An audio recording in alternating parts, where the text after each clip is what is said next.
No, you haven't clicked the wrong video. This is still the PC Centric channel. I'm editor Carl, you might recognize my voice, and Marcus has drafted me from the editing dungeon to come and make a video all about this case right here. Marcus is very much under the weather and has lost his voice completely, so if you could leave some nice comments down below, I'm sure he'd really appreciate it. Anyway, let's focus on the task at hand. This case here is the Lancool 217 Infinity, which uses the same chassis and layout as the original 217, which came out about 6 months ago. Now, depending on your gaming setup or room, the Infinity version probably won't suit everybody. When turned off, you might be able to convince some people that it's a really big looking speaker, especially if you opt for the black version. That looks a little bit more convincing. But when the RGB kicks in and the fans start to spin, you'll have a hard time maintaining that lie. If you've got a more mature gaming environment, let's say, the original 217 with its wood accents and all mesh front panel might match your room a little bit better. Regardless of your aesthetic choice, Lee has managed to keep the pricing of all of these versions in the £100 to £110 bracket, which is actually wild considering all of the extra features this case has to offer. If performance is what you're truly after, then I would probably push you more towards the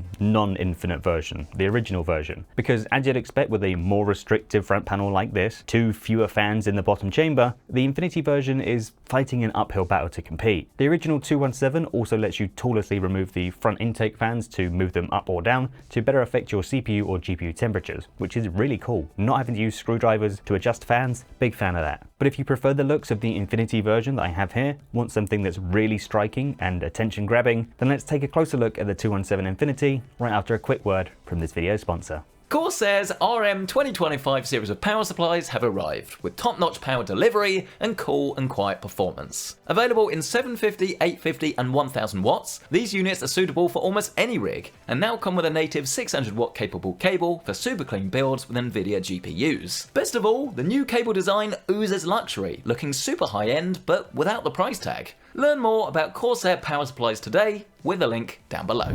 Looking around the exterior of the 217 Infinity, there's a lot to like here, but we have to start with the most striking part, the front panel. I remember a few years ago when your choice was either glass at the front with no airflow or mesh and plenty of airflow. I'm surprised it's taken this long to get the best of both worlds. At the front, we've got to talk about the giant fans Lee have put in this thing, 30mm thick and 170mm in diameter. And to kind of blend these in, Lee have covered them with these speaker grill-like metal mesh panels, which are easy to remove by simply twisting them anti-clockwise.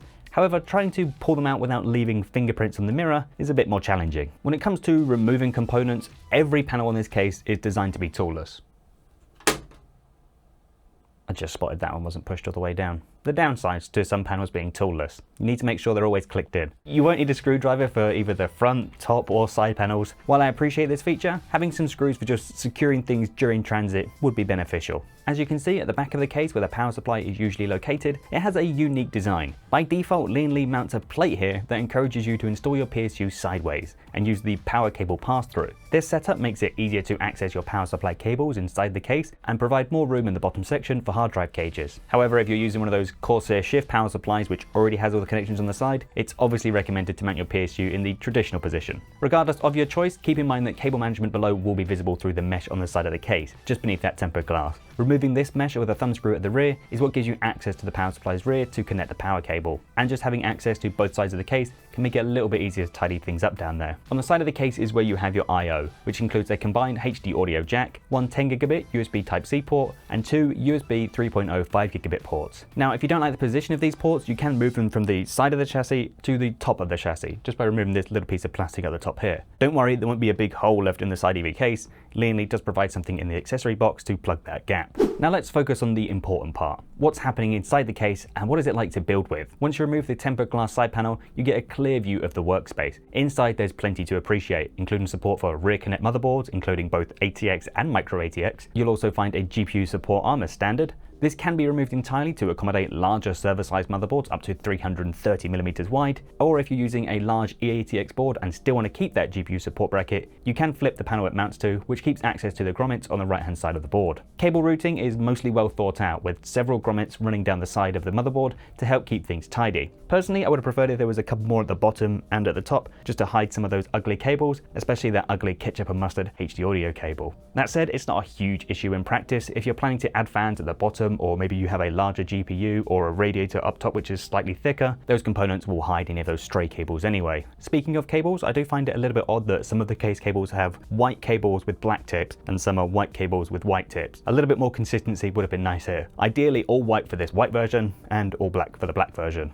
On the subject of wiring and I guess wires, the included wireless fan hub that you get with this case feels a little bit gimmicky. To actually use the wireless functionality, you need to buy Lian Li's L-Connect USB hub, which is sold separately for around £16. If you're planning to add wireless infinity fans or you're using a higher end Lian Li cooler that already includes a controller in the box, then it becomes a nice bonus. But including a wireless controller with the case itself would have been a really nice touch. Just something in the accessory pack, you plug it into the USB and you're good to go. That would have been a good touch. To control the hub, you have two buttons on the top next to the power button. One of them is labeled M1, which controls the front panel infinity mirror lighting.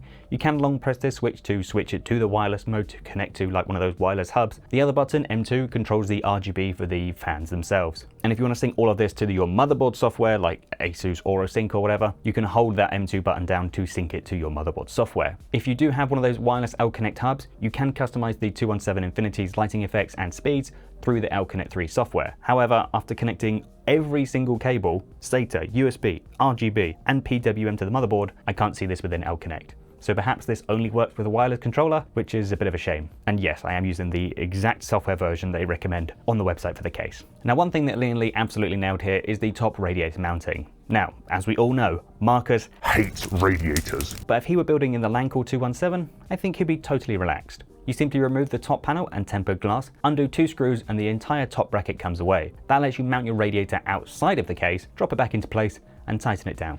It's genuinely that easy. Another nice feature is that you can just leave that top bracket off while you're building, giving you a little bit more breathing room during the whole build process. On the subject of cables, it's time for my favorite part, cable management. I love a clean looking PC build that looks great from both the front and the rear. I hate it when you get a system that looks just like that skinny Homer Simpson meme, but the easiest way to get a build that just looks great behind the motherboard is by having a simple and easy cable management system. You want clips, straps, and plenty of room to stuff excess slack and cables. This is why we all love dual chamber cases, because there's just so much room to stuff. Even though it's a standard mid-tower, the Lancool 217 has everything you need, with 8 pre-installed Velcro straps, 3 plastic clips to guide the 8-pin CPU cables, and something else I really appreciate is that all the fan cables are neatly routed towards the hub, whether tucked behind little middle clips or hooks, or secured with twist ties. I imagine if you're opting for a rear connect motherboard, you'll probably run into some conflicts along the top, but that's kind of to be expected with those boards and a smaller mid-tower like this. Whilst I had no issues with my build here, I imagine that having a little bit more depth behind the motherboard tray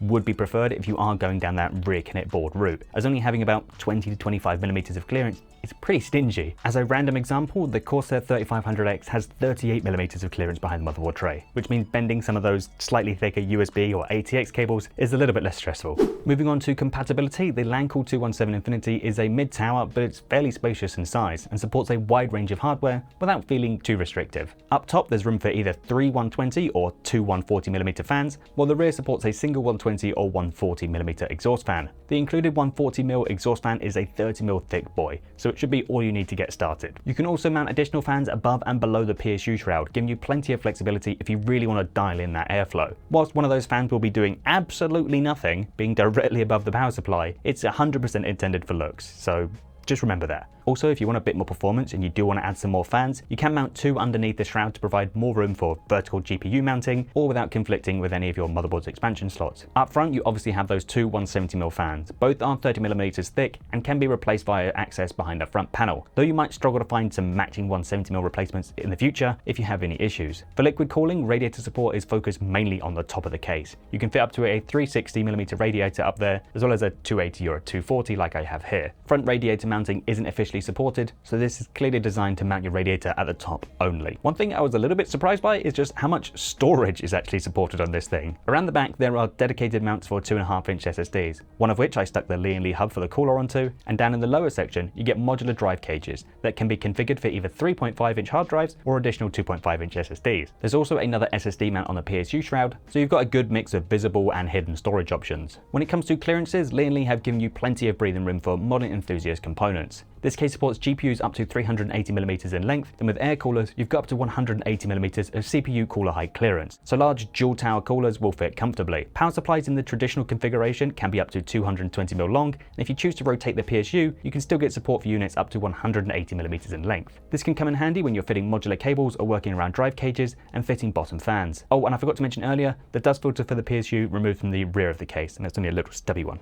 Before we look at thermal results, here's a quick overview of the test setup. All tests were run with a Ryzen 9800X 3D, an RX 9070 XT, in a 22-degree ambient room, using 15-minute stress tests for both the CPU and GPU tests. For the noise normalized results, I targeted 40 dBA, which meant around 35% GPU fan speed, 80% fan speed on the CPU cooler, and around 50% for case fan speed. I'll also show results with the case fans at 100% fan speed, which pushed noise up to around 48 dBA, just to see what extra headroom the case has to offer. Starting out with the CPU stress test at a noise normalized 40 dBA using MSI's Combustor CPU burner. The CPU averaged 77.5 degrees with a peak of 79 degrees. With the case fans pushed to 100%, the overall noise increased to about 48 dBA, like we just said, and temperatures only dropped slightly. The CPU averaged 76.2 degrees with a maximum of 77.9 degrees, so there's a very small improvement there, and it's fairly modest considering the extra noise. Moving over to a more real-world gaming workload, this is Cyberpunk 2077 at 4K with ray tracing. Again, at a noise normalized 40 dBA, GPU temperatures averaged about 58.5 degrees,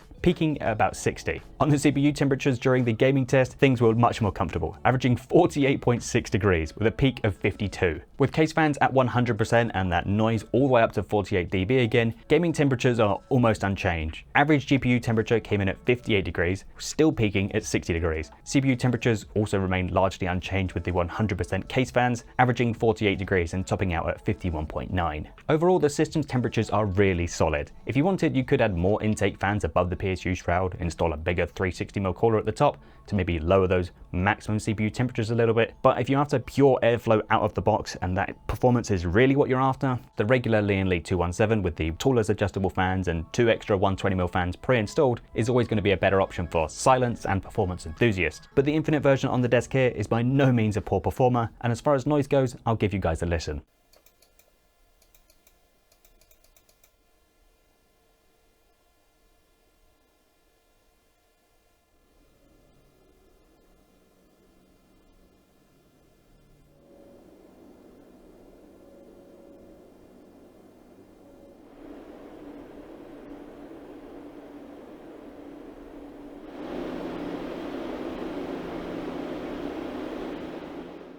I'll be honest guys, I've got no idea how long this video is at this point, and I'm apologizing if it's a little bit too long, but there's just so much to talk about with the Lancool 217. There are loads of features, clever little touches, and genuinely well thought out ideas that make building a PC feel really easy. It also caters really well to people who want to go all out, stacking the case with extra fans, drives, and some seriously big hardware. As I mentioned earlier, if outright performance, airflow, and noise are your priorities, the standard 217 is the better value option. I have to get that out of that. That's just obvious. That said, the Infinity version is a real head turner. It looks fantastic when it's turned on, it looks great when it's powered off, which isn't something you can say about every case, and yes, there are a few downsides to the Infinity front panel. The mirrored glass has a slight yellow tint to it, which looks nice in a warmer lighting environment, but a cooler tone would have paired better with the white interior and the white of the RGB lighting. And because it's glass, fingerprints are unavoidable, so keeping it clean and smear-free over time will take a little bit of effort. Comparing this to the original 217, you do lose that ability to adjust your fans to either prioritize GPU or CPU cooling, and a slightly odd omission here is that there's no second power button, which was a pretty cool feature on the original 217. You got a power button at the bottom and on the top, but I guess they get around that by letting you move the I/O to the top. But I guess if you want the I/O down there, you still have to push the power button up here, so 2 power buttons would have been a cool idea still. For just over £100 in the UK or around $120 in the US, the Lancool 217 Infinity is a genuinely excellent option. If you're looking for a mid-tower that stands out from the sea of fish tank style cases without compromising on airflow or cooling performance, the Lancool 217 Infinity is a very compelling choice. But we'd love to hear your thoughts on this. Do you think that the Infinity mirror panel on the front is worth the slight compromise to airflow, or are you just bored of RGB and prefer the more mature look of the original 217? Let us know in the comments section below, smash that like button if you've enjoyed this, and get yourself subscribed. If you do want to check out the pricing on the Lancool 217 and any of the parts we've used for this build, check out the description or pinned comment for our affiliate links. And while you're down there, why not bask in the power of Corsair's RM 2025 series? With their fully modular design for cleaner wiring, native 600-watt ATX 3.1 power cable, and white or black color scheme, these PSUs mean business. They're Cybernetics Gold certified for efficiency, feature a zero fan mode for silent operation at low loads, and also come fitted with industrial grade capacitors for long lasting performance. Level up your rig today with a link down below.